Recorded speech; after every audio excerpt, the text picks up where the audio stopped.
Those were the days. Because of Norman Lear, the small screen grew. We are the Jeffersons. Its boundaries swelled to share new stories Oh, this is a big one. and project new voices. I have never been in a situation in my life, however tragic, where I didn't see some comedy. Born in 1922, Lear served during World War II before settling down in Los Angeles, where he wrote for comedy shows, most notably the Colgate Comedy Hour, starring Jerry Lewis and Dean Martin. From there, he turned to producing movies, earning an Oscar nomination in 1968 for Divorce American Style. $250 a month and I'm a houseboy.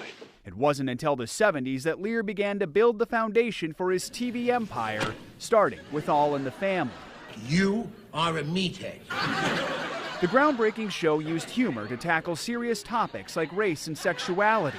It was so controversial, it started with a disclaimer. 1, 2, 3.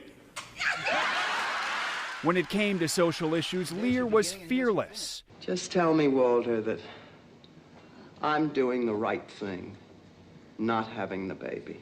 His series Maude addressed abortion months before the Supreme Court's decision in Roe v. Wade. The show also generated a spin-off.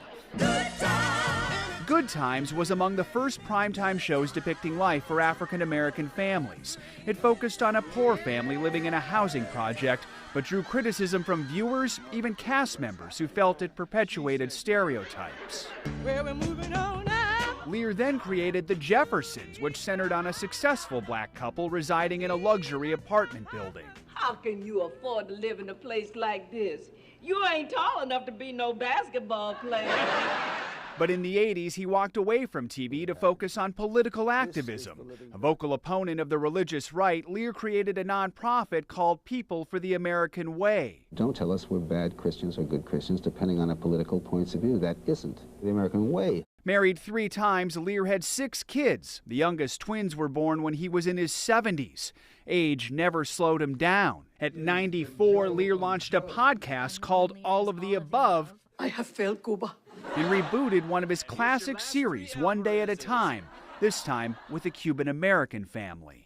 Norman Lear has held up a mirror to American society and changed the way we look at it. A man who entertained viewers and challenged them, changing television for the better.